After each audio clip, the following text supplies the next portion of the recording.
Broadcast is now starting. All attendees are in listen-only mode.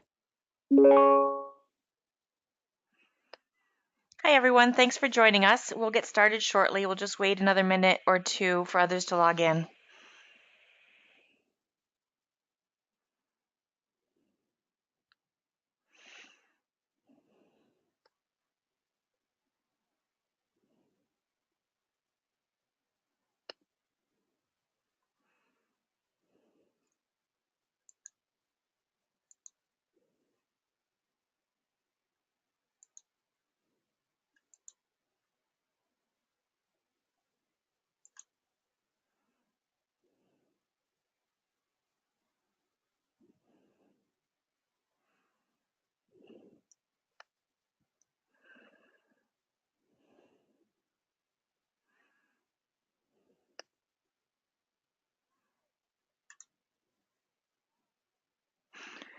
Okay, let's get started. Welcome, everyone. Thanks for joining us today for the Release 107 webinar.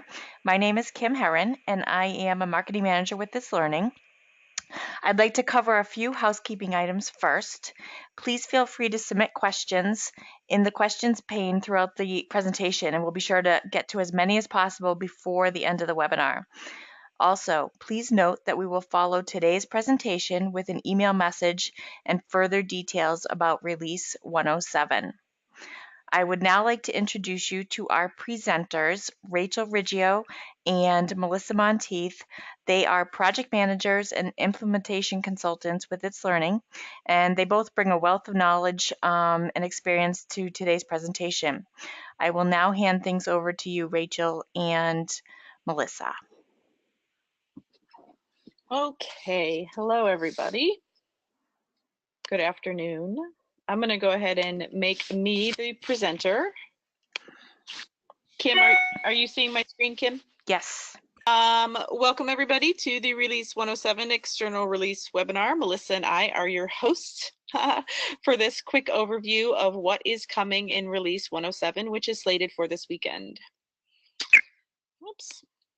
All right, the first thing that I want to go over is our improved OneDrive experience, which is more of a cosmetic change, if you will, a user experience change. We've been working quite a bit on accessibility and our materials rendering well on whether you're using a phone or whether you're using a computer.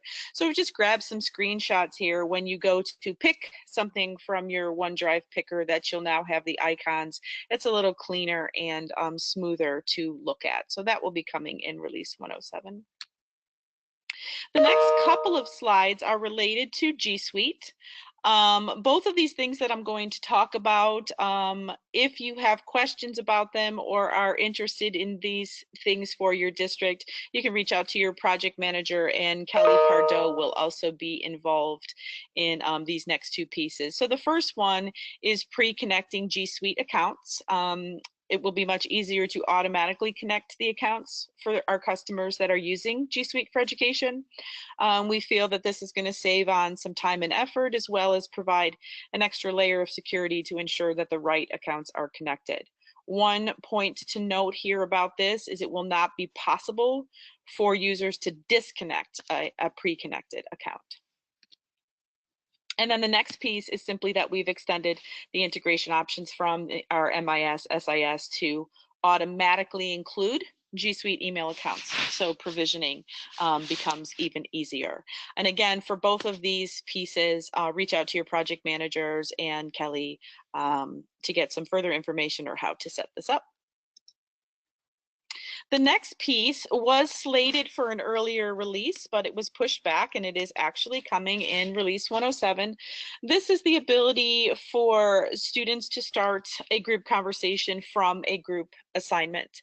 And you'll see here there's a link that basically, it's very simple, open group conversation, and they can start communicating within that space. We feel this certainly promotes communication and collaboration within those groups. We also have provided some better control of bulletin comments. So now you will see in the profiles section of the admin console the ability to turn on and off commenting on bulletins. It is a profile setting. It's also available in policies. So if you want to turn it off for a single user, a group of users, an entire hierarchy, or the whole profile, you certainly can. And that would turn off the ability to add new comments in courses. One point to note about that, if you do shut it off, users will still be able to read any pre-existing comments and also comments added by somebody that did not have the restriction, in case you only wanted certain numbers of folks not to have that restriction. The next piece is the Use Dashboard feature is going to be disabled when creating a new hierarchy manually only. So that's an important note. Any hierarchies that are created through integration, dashboards are still enabled by default. So we're just changing it that any hierarchy created manually will be disabled by default. It does not mean that you can't turn it on. It's just disabled by default. Again, the integration hierarchies, the dashboards are still enabled, so not to worry about that. We are removing collaboration in task tool. It has had some low usage. We have some better alternatives now, so we're removing it from the task tool. Obviously, students can still collaborate in their group assignments on Google or Office Docs by sharing an Office Online doc, sharing a link to Google. So we feel that this, we have better ways to do this now. So that's why we felt it was okay to say goodbye to collaboration in the task tool. I know this is going to be the favorite of everybody on the call. Lots of people have been waiting for a long time for this. Password protection has arrived in release 107. So teachers can now add a password when they're creating or editing a test. It will be in that test security section of the test options. On the left here, you see the view for a teacher. And onto the right view, you see what it would look like for a student. When a student restarts a test or a new attempt, he or she will be prompted for that password. We have made some enhancements to our color palette in itslearning. We're hoping that this is going to make text easier to read and ensure that colors are going to be working as we want to on different background colors. So just some enhancements, again, cosmetic enhancements to the color palette. When viewing a calendar event from the course page, all of the event details are going to be shown in a pop-up. So it's going to be much fewer clicks and easier to access any event resources if there are any attached there. And then we are going to have some new data sources that have been added to advanced reporting. One of them is survey results. So this will allow advanced reports to be created that are going to show survey results across courses, not only in courses, but now across courses. We also have added some capabilities for SCORM. That advanced reports can now show some SCORM outcomes, and even further, those of us who are using the data warehouse and OData that will be able to access that SCORM information for external analysis. If you do have further questions about this or would like to know more about it, again, reach out to your project managers and we will get together for a chat with the reporting team. And now I'm going to turn it over to Melissa for some exciting things that are coming for back to school. Okay, yes, release 107 is a back to school release, but we aren't through yet. We still have release 108 and 109, which will be coming in the next couple months. And so again, this is a sneak peek on what's coming. We're not going to really be able to answer questions regarding the next 4 things that I'm going to highlight because they're still in development, but we are very excited about some of the additional things we will be adding for back to school. So the first one we're going to talk about is actually Google Hangout Meet integration. And this is really exciting. We've been talking about this one for a while. And basically it's going to be possible to have a video chat with a single person or a group. You'll be able to plan an online meeting in advance. You can even start an ad hoc conversation with another person or a group of folks from the instant message feature. So we're real excited about our continued integration with all things Google. So we're real excited about this one.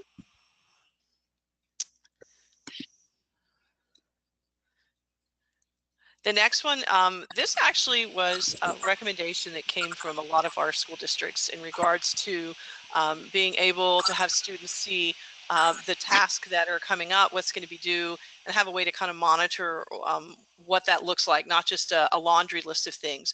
So the revised task list will be in the courses, will give users an overview of what they need to do and when they need to do it. Hence, we're only going to be showing tasks that have a deadline. So if you utilize the planner and you don't put a deadline in for any of these things, it would not appear on the overview page. It's going to focus on what's important for students that are due today and tomorrow. So any task that is due in the future or the far future will not show up. And the last thing about this piece is that tasks that have expired will now automatically be removed, and the teacher or student won't have to do that. So it won't muddy up the list. So we're real excited about this one.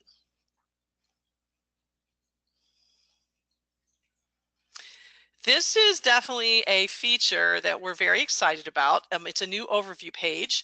And so we're anxious to see this become live. And basically, the students will see when they log in, if this is their landing page or the overview page, each of the blocks will be a course, the course that they're enrolled in. And you'll notice by looking at each of those courses that at the bottom of each box or each course, it has the tasks that are due for the week. There's a number. So this, again, is something that was recommended or suggested by various districts.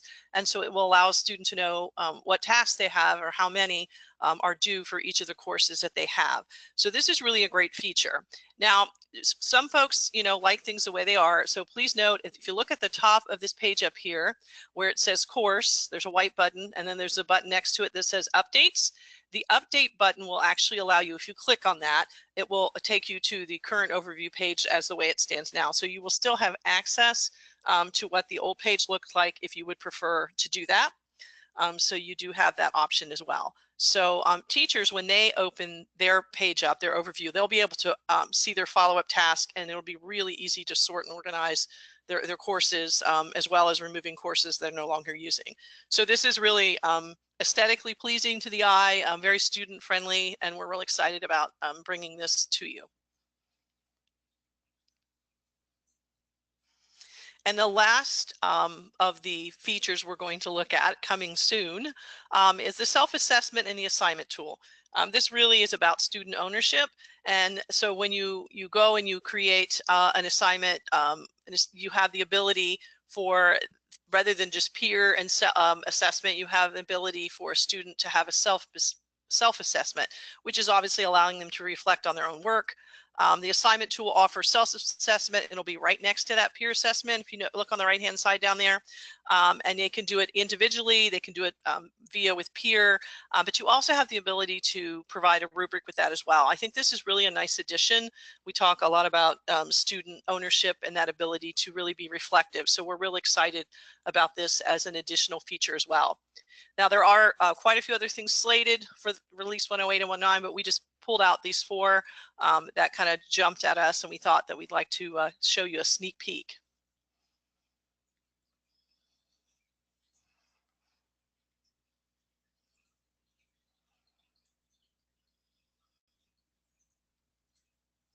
All right, so that's pretty much the highlights of 107 and some of the exciting things that are coming in later releases. Again, as always, if you have questions, feel free to reach out to your particular project managers to dig deeper into some of the things that we spoke about today.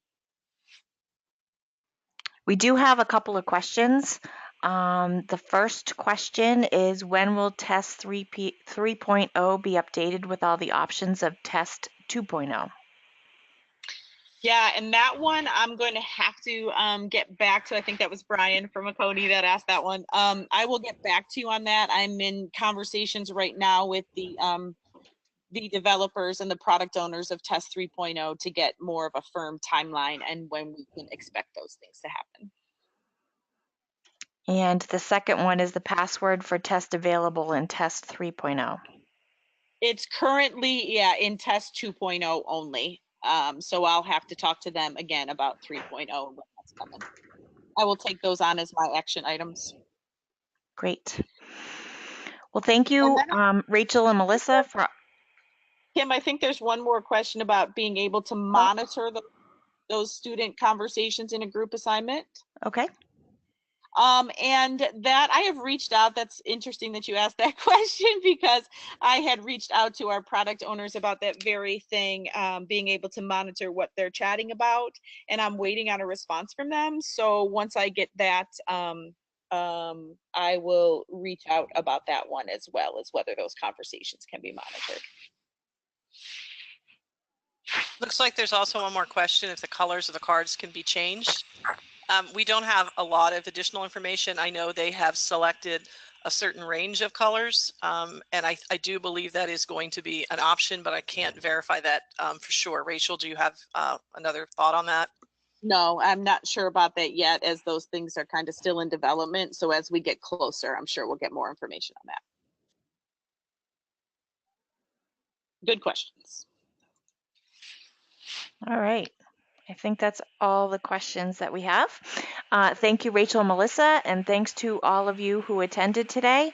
A reminder that we will follow up via email with a recording of today's webinar and further details about Release 107. So have a great afternoon. Thank you. Thank you.